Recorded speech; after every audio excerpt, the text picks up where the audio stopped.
guys, welcome back to my channel. So today I'm going to be talking about the 2 books I read in January. The first one I read was Girl Interrupted by Susanna Kaysen. I started this on January 7th and I finished it on January 19th. This book is so good, and it's honestly nothing like the movie. There may be some spoilers if you haven't seen the movie or read the book. Like, if you've seen the movie, you're gonna want to read the book because it goes into way more detail and there's so many characters and situations that they had left out. So this one takes place in 1967. Has to go to a McLean hospital, which is like, I think it's kind of like an insane asylum or like mental health institution, I guess. They're not like insane.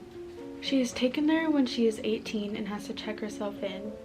And she shares a small room with a girl named Georgina and is also friends with a girl named Polly who has set herself on fire in the past.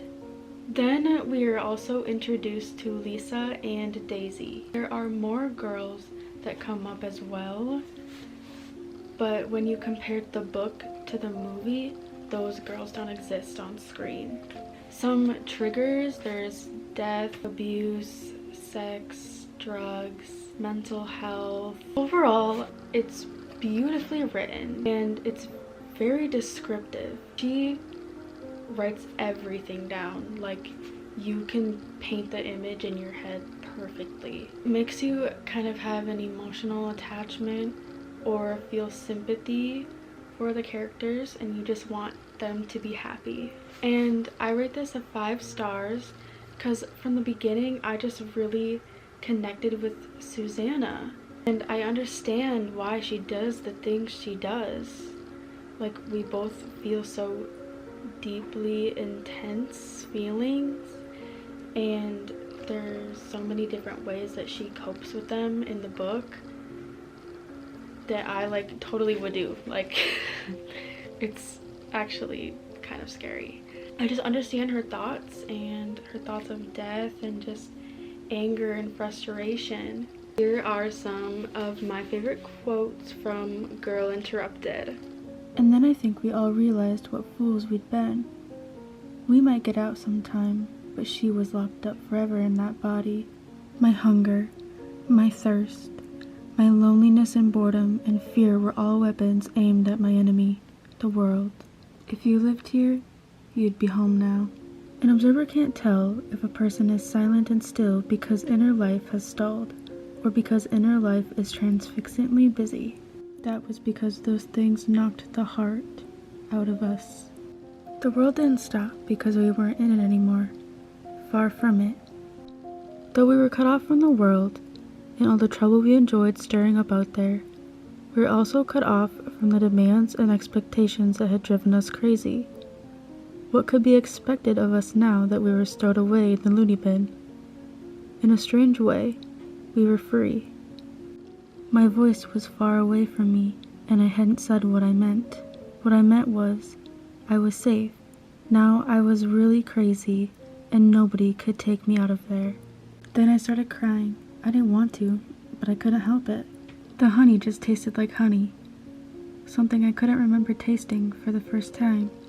The girl at her music sits in another sort of light, a fitful overcast light of life, by which we see ourselves and others only imperfectly and seldom. The second book I read was Down the Drain by Julia Fox. I love this. Is like my favorite book, honestly, that I've ever read. So this girl has went through some shit. Drugs, sex, abuse. There's a lot of drug use and a lot of sexual abuse. I cried, I laughed, I gasped. Like, it's crazy. Her life is it's so interesting. Like, it really sucks you in and you don't know what's going to happen next, and it just consumes you. I would read this like every morning, and then like throughout my day I would just constantly be thinking about it. That's how much I was interested in this. I literally could not put it down. So it starts in 1966 where she's 6 years old and she just landed in New York from living with her grandfather in Italy. She comes from a broken family and she finds love in toxic places. And she deals with multiple overdoses. She is a kind of like a sex symbol for men, specifically because she has a big butt and all the guys want to slap it. But she gets in many different types of abusive relationships. For many years she uses drugs to cope with that. Most of her time she's doing drugs, having sex, trying to make money. So many things just get taken from her. It's so sad. There's a lot of death. Towards the end, she just kind of learns more of her self-worth, realizes that she doesn't have to take shit from men or people in general. She dated Kanye, so like, and she was also in Uncut Gems. So she's already like an icon. And then after reading this book, now she's just more of an icon. I love this book. Like, this is my girl Bible now. Also, look how hot she looks. Are you kidding me? I was watching this thing and she did all this. Like, she didn't get a ghostwriter or anything.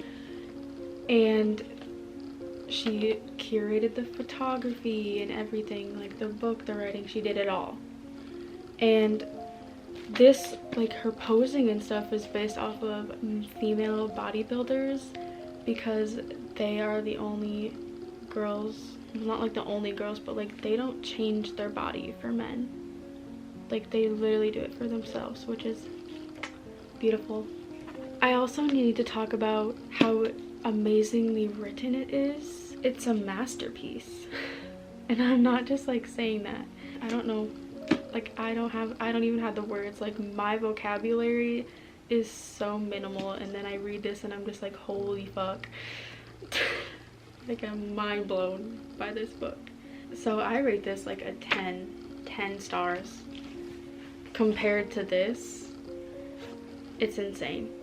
This is like, if you want something that has like more scandalous things, I would definitely recommend this book. Here are some of my favorite quotes from Down the Drain. The head priest rips us apart, swinging me around, and slaps me in the face in front of everyone, including the dead pope. I'm stunned. The rest of the trip, I'm fuming. Did I seriously just wait 16 hours to get slapped in the face in front of the dead pope? I didn't even get to have a moment with him. I'm so close to them, and yet they feel so far away. But strangely, I feel free. I'm no longer in fight or flight. I can finally exhale. I feel a sense of peace and tranquility. I spend my time writing poems and drawing pictures. I'm secretly relieved they're far away from this chaos. Watching the outside world go around without me, I unravel and I just want to dissociate forever. I want to die. I do my best to keep my composure, but my insides are ablaze. I yearn for purpose, and I so desperately want to make something of myself. There's a reason I didn't die, and I have to figure it out. I don't even know who I am without substances. Drugs will give you wings to fly, but it'll take away the sky. I feel like I've been soaring through the infinite abyss for so long, and I finally see a glimmer of hope. It's okay to live with regret. It's not okay to let it consume you. The most profound beauty emerges from the ashes of destruction. If you believe in the power within yourself, anything is possible, because the truth is, anyone who is someone first started out as a delusional dreamer. They tell me I'm a sex symbol for women, which is the highest form of compliment one could have ever hoped to receive. His eyes are like two soul-sucking black holes, obliterating anything that they come in contact with.